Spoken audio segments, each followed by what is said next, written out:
اور اگر وہ ان کی پرانی تقریروں کا ایک ملغوبہ تھا تو یہ بھی کہا جا سکتا ہے کہ یہ ان کے اپنے ویژن پر استقامت تھی. کیوں نہ کہا جائے؟ نہیں جی، کہنے کو تو کچھ بھی کہہ سکتے ہیں. یہ درست ہے کہ ان کی جو تقریر تھی اس میں تقریباً وہی نکات جو کہ وہ اپنی پریس کانفرنسوں اور جلسوں میں بیان کرتے تھے، ایک طرح سے انہوں نے ان کو دہرا دیا. اس سے آپ کی جو کمٹمنٹ ہے کہ آپ یہ کچھ کرنا چاہتے ہیں، اس کی ایک طرح سے تجدید تو ہوتی ہے، لیکن یہ سب کچھ آپ کریں گے کیسے، اس کے لیے ایک ٹھوس جو روڈ میپ ہے اس کا ہونا ضروری ہے، اور وہ ابھی تک رول آؤٹ ہوا نہیں ہے. کچھ چیزوں کی وضاحت تو خود طلعت حسین نے کر دی. مثال کے طور پر کچھ چیزوں کے لیے آپ کو قانون سازی کرنی ہوگی. تقریر جو انہوں نے پہلی نشری تقریر کی، خود اس کے اندر انہوں نے ایک جو وعدہ ہے ان کا 100 دن کا، اس کا دوبارہ اظہار کیا جنوبی پنجاب صوبے کے قیام کے حوالے سے.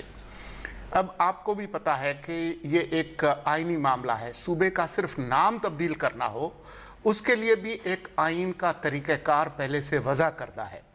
آپ کو جس صوبے کا نام بھی تبدیل کرنا ہو، وہاں کی جو اسمبلی ہے اس کی 2/3 اکثریت آپ کو چاہیے. اب وہ پنجاب میں آپ کے پاس ہے نہیں، وہاں پر آپ نیک ٹو نیک کھڑے ہیں مسلم لیگ نون کے ساتھ. تو اگر وہ وہاں سے منظور نہیں ہوگی 2/3 اکثریت سے، تو پھر آگے معاملہ جائے گا. ثابت کیا ہوتا ہے؟ عمران خان صاحب کو ان مسائل کا ادراک نہیں ہے، یا ادراک ہے اس لیے پہلو تہی کر گئے؟ کیا ثابت ہوگا؟ میرے خیال میں ادراک تو ان کو ہے، لیکن بات یہ ہے کہ امید جس کا ابھی ذکر ہو رہا تھا، وہ اپنے طور پر کوئی حکمت عملی نہیں ہے.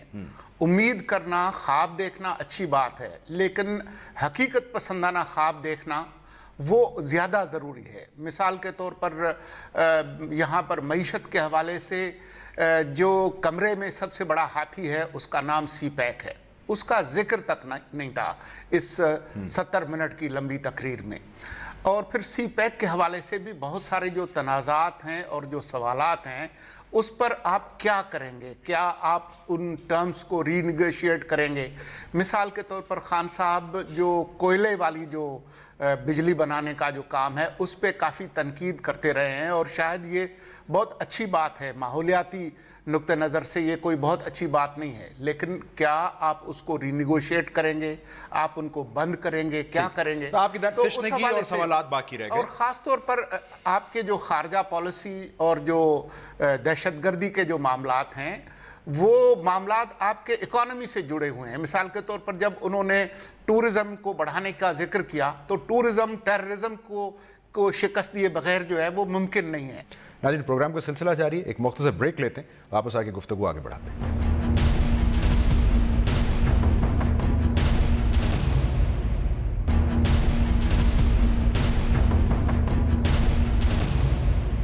اگر گل صاحب آپ کے سامنے سوال رکھ دوں، ظاہر بات ہے تقریر باتوں کا ہی مجموعہ ہے سر، تو ہم کسی تقریر کو صرف اس لیے تو اچھا نہیں کہیں گے کہ اس میں پلوں اور سڑکوں کا ذکر نہیں تھا، بیواؤں کا، بیچز کا اور جنگلات کا ذکر تھا. تو بہت سارے کیا بھی مسنگ ہیں اور کیسے تو مسنگ ہے ہی. وہ دیکھیں، تقریر کو ہوئے اب کئی دن گزر چکے ہیں، اب تو دیکھنا یہ ہے کہ اس پہ عمل درآمد کیسے ہوتا ہے. ہم ہر حکومت، ہر حکمران آتا ہے وعدے لے کے، منشور بھی انہوں نے دیا ہوتا ہے، اپنی ایک بلو پرنٹ وہ دے دیتے ہیں جب کوئی بھی وزیر اعظم یا صدر مملکت اپنی پہلی تقریر کرتا ہے، اور اس میں توقع یہی ہوتی ہے کہ اگر وہ اتنے عرصے سے چیخ چلا رہے ہیں کسی خاص موضوع پہ، اس حوالے سے انہوں نے کوئی منصوبہ بندی بھی کی ہوگی، کوئی تیاری بھی کی ہوگی. یہ اگر فرض کر لیا جائے کہ انہوں نے یہ نہیں کیا ہوا ہے، تو پھر میرا خیال ہے انہیں تو وزیر اعظم ہاؤس میں بیٹھنے کی، جب ٹاسک فورسز آپ بنا رہے ہوں تو یہ بتا نہیں رہا تیاری کتنی؟ میرا خیال ہے پہلے سے بنی ہوئی ہیں چیزیں. اگلے 3-4 ہفتے میں امید ہے کچھ نہ کچھ سامنے آ جائے گا جو ان کے قریبی لوگ ہیں وہ بتا رہے ہیں. کیونکہ اس ایک جماعت نے جس طرح گزشتہ کئی برسوں سے ایک سٹیٹس کو جس کو کہتے ہیں، سٹیٹس کو کا مطلب ہے کہ جو بھی وہ تمام قوتیں جو کہ اس وقت اقتدار میں شریک ہیں یا اقتدار میں ہوتے ہوئے جو فیصلے کیے جاتے ہیں ان سے منفعت ان کو حاصل ہوتی ہے، ان سے بینیفٹ کرتے ہیں، وہ اس کے خلاف ہے. اب اس کا چیلنج اس حکومت کا اس میں ہے کہ وہ جو سٹیٹس کو کی قوتیں ہیں، چاہے وہ دائیں ان کے ہے یا بائیں ہے یا سامنے ہے، ان کے موجودگی میں یہ اپنے ایجنڈے پہ عمل درآمد کس طرح کرتے ہیں. اور وہ چیلنج شاید ان کی اپنی کابینہ میں بھی ہے. اپنی کابینہ میں بھی ہر طرف ہے نا جی. دیکھیں اس میں پاکستان کوئی ایک پارٹی کے آنے سے جو اس معاشرے میں جو اخلاقی نوعیت کی جو کرپشن ہے، جو لوگ کھانے پینے کے عادی ہیں، جو لوگ کانٹریکٹس لینے کے عادی ہیں، اپنے دوستوں کے ذریعے اپنے دوستوں کو کانٹریکٹس دینے میں، جو عوام کی دولت کو غیر ملکی دوروں پہ لٹانے میں، اپنے دوستوں کو مراعات دینے میں جو بڑے آسانی محسوس کرتے تھے، ایک فخر اپنا سمجھتے تھے، یہ جو ایجنڈے کا اعلان کیا گیا یہ ایجنڈا تو ان کے خلاف ہے. اور اسی مزاحمت کے غالباً عمران خان صاحب جی، تو یہ مزاحمت تو بالکل ہوگی. جن لوگوں نے بھی اب تک فائدہ اٹھایا ہے اس نظام سے، چاہے وہ ایک وزارت ہے، چاہے کوئی ایک ڈپارٹمنٹ ہے، چاہے وہ میڈیا ہے، میڈیا کے اندر بھی میرا خیال ہے کافی شور اٹھے گا جو بڑے بڑے میڈیا ہاؤسز ہیں، کیونکہ اس میں بھی جس انداز میں گزشتہ 10 15 20 برسوں میں کام ہوا ہے، جس طرح فائدے اٹھائے گئے ہیں قوم کا، تو یہ آپ کا اس مطلب ایشو ہی نہیں ہے. انہوں نے میڈیا کی آزادی، صحافت کی آزادی، فریڈم آف ایکسپریشن کو جانا ہی نہیں، درخور اتنا ہی نہیں جانا، تو یہ کوئی ایشو نہیں ہے.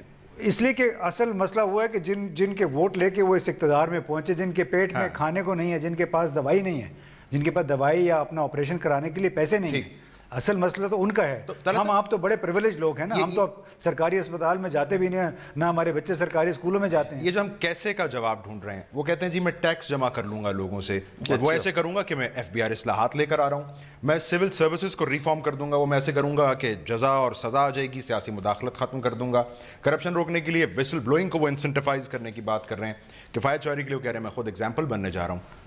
تو یہ ہاؤ ہے نا. نہیں بہت یہ وہ کیا کرنے جا رہے ہیں، یہ وہ ہے کس طرح کریں گے وہ اب دیکھیں گے آگے. FBR کی ریفارم اور ریسٹرکچرنگ جو ہے وہ IMF اور ورلڈ بینک سے لے کر بڑے بڑے جو بین الاقوامی ادارے ہیں ان کی مدد کے باوجود ابھی بھی درد سر ہے. وہ صرف ایبسنس آف پولیٹیکل ول کا نتیجہ نہیں ہے، اگرچہ اگر پچھلے آپ 5-6 سال کے اندر دیکھیں جو ٹیکس کلیکشن کے ٹارگٹس ہیں وہ نیئرلی ڈبل ہوئے ہیں. اگر آپ 3 ٹریلین کے اوپر بیٹھے ہوئے ہیں تو اب وہ اس کو 6 ٹریلین کرنا چاہتے ہیں. اگر ہو جائے تو بہت اچھی بات ہے. میرے خیال میں ٹیکس جو ہے دینے والے جو ہیں وہ بہت بڑا ایک معیار ہوگا.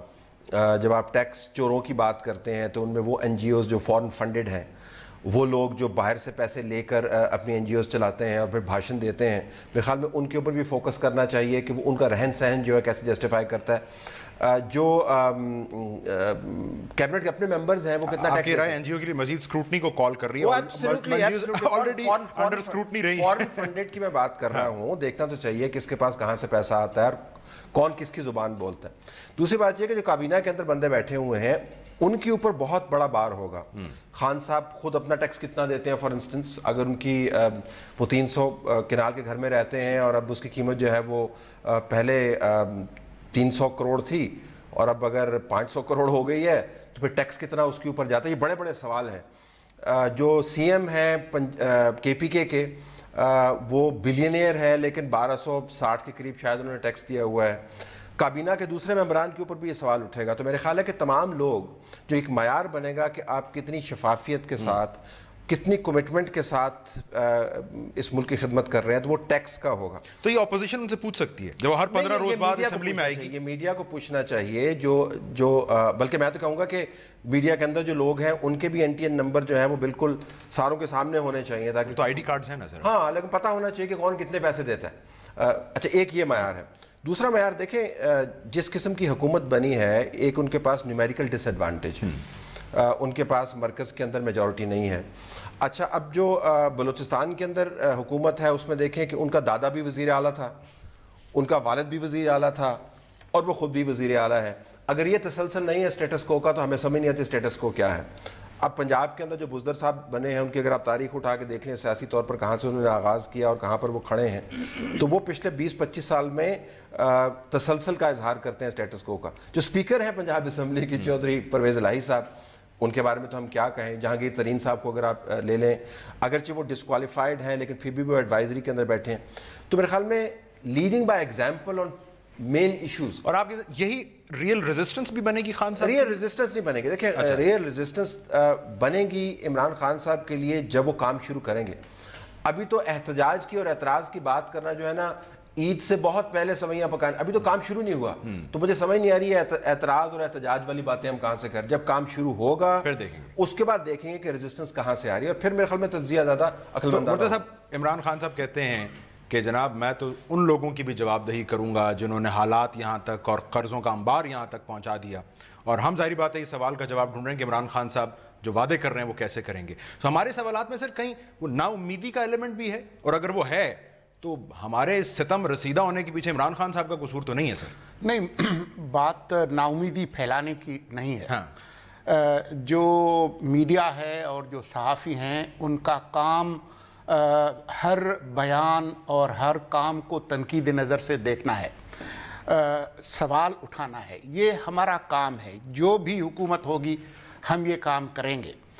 اگر وہ کہتے ہیں کہ میں جی یہ دریا پار کروں گا تو ہم پوچھیں گے جی آپ کو تیرنا آتا ہے؟ آپ کے پاس کوئی کشتی ہے؟ آپ کے پاس وہ سارا سامان ہے کہ نہیں ہے؟ تاکہ آپ اگر قوم سے کہہ رہے ہیں کہ جی ہم دریا پار کریں گے اور آپ کے پاس وہ نہ تجربہ ہے اور نہ وہ آلات ہیں جو دریا پار کرنے کے لیے ضروری ہے، تو وہ لوگوں کو بتانا جو ہے وہ ضروری ہے. تو بات یہ نہیں ہے کہ جی آپ امید یا نا امیدی پھیلائیں.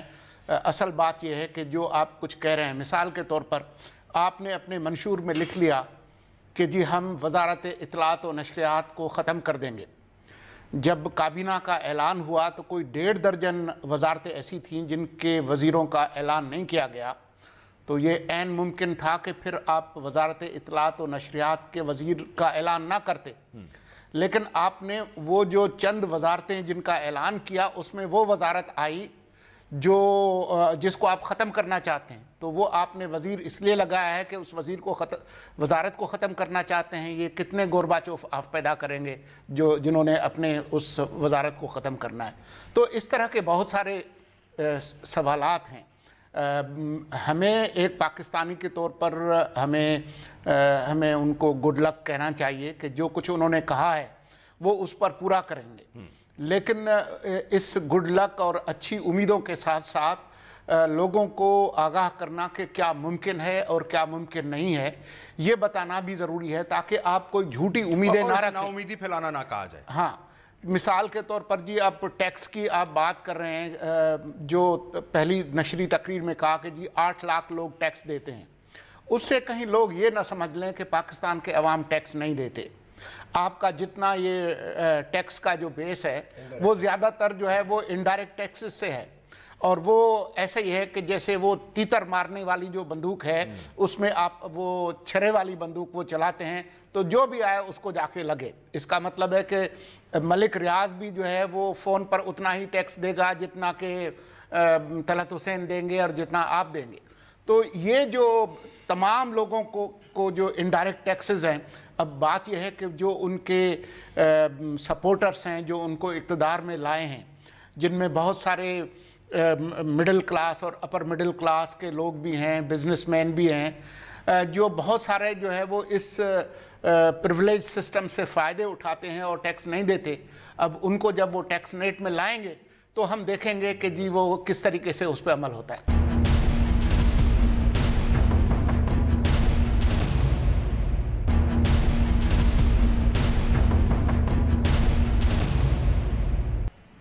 بریک کے بعد ناظرین آپ کو خوش آمدید کہتے ہیں. تو امتیاز صاحب، ان باتوں کے ساتھ ساتھ آپ نے جب ان کا خطاب سنا، آپ کو جواب ملا کہ پاکستان کا وہ معاشی بحران جسے نمٹنے کے لیے ہمیں شاید چند ہفتوں میں کوئی بڑا فیصلہ کرنا ہے، احتساب کرنا ہے، لیکن اسے پولیٹیکل وکٹمائزیشن یا انجینئرنگ کے الزام سے دور کیسے رکھنا ہے، نتیجے میں سیاسی استحکام کیسے حاصل، ان کے کوئی جوابات آپ کو خطاب کے ذریعے ملے؟ خطاب میں تو میرا خیال اس طرح کوئی اپنی پالیسی رول آؤٹ نہیں کرتا ہے. اپنے اس کے چیدہ نکات وہ ایک روڈ میپ آپ کو دکھاتے ہیں کہ اس سمت میں ہم نے چلنا ہے. اب دیکھیے چھٹیاں ختم ہوتی ہیں، ایک دو ہفتے گزرے، اس کے بعد پتہ چلے گا کہ اصل میں وہ اپنے تمام اہداف حاصل کیسے کریں گے. اور بہت ساری اس میں باتیں تھیں. مثلاً دیکھیں نا، جو خیبر پختونخوا میں مثال کے طور پہ 150 سال پرانا جو سول پروسیجر کوڈ ہے، جو دیوانی مقدمات سے متعلق جو قوانین ہیں، اس کو انہوں نے ٹھیک کیا. یہ ہمیں پتہ ہے 1.5 سال پہلے یہ ہو گیا تھا وہاں پہ، اور جس کی اشد ضرورت ہے پورے پاکستان میں، کیونکہ وہ